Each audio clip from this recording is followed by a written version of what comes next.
রতন ভাই, চেয়ারের শক্তিতে কি আটকে যাচ্ছে নাকি আমাদের প্রধান উপদেষ্টা? আমাদের ক্ষমতার সিঁড়িটা হচ্ছে পিচ্ছিল, রক্তাক্ত, রক্তের পথ বেয়ে ক্ষমতা যায়, কিন্তু ক্ষমতার চেয়ারটা খুব আঠালো, এত আঠালো যে ওখান থেকে উঠতেই পারে না। চামড়া উঠে গেলেও শরীর উঠতে চায় না, এরকম একটা অবস্থা। সে কারণে মানুষ বলে যে গদি পেলে কেউ ছাড়তে চায় না। এইটা কথাটা কিন্তু এইবার একটা চ্যালেঞ্জ এসছে। আমরা নিশ্চয়ই আশা করব অন্তর্বর্তীকালীন সরকার তাদের অন্তরে কী আছে এটা পরিষ্কার করে বলবেন, এবং তারা জনগণ যে এই কথাগুলো বলে এগুলোকে তারা ভুল প্রমাণ করবেন, যে তারা ক্ষমতা লোভী নন, বরং তো একটা ক্ষমতার একটা শান্তিপূর্ণ হস্তান্তরের কাজটা করে যাবেন।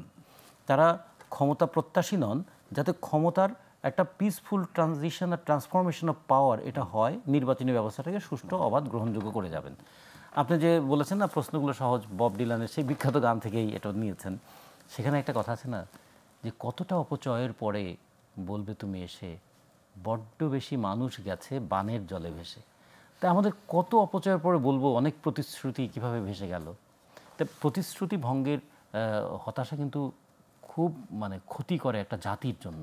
না, ভঙ্গের আমরা আশঙ্কা করছি না, আমি বলছি যে এইটা না, আশঙ্কার জন্য বলছি না, যে মানুষ যেটা রুমিন আপা বললেন যে জনগণ মনে করে না, তাহলে এই যে মানুষ যে মনে করে না, এই মনে করা না করাটা কিন্তু যারা ক্ষমতায় থাকেন তাদের জন্য হয়তো তাদের দম্ভও হতে পারে, অথবা তাদের জন্য লজ্জাও হতে পারে, যে মানুষ কেন মনে করে না। আমি তো নিজের মুখে বললাম আমি ইলেকশন দেবো, তারপর মানুষ বিশ্বাস করছে না, তার মানুষকে আমার কথা বিশ্বাস করছে না।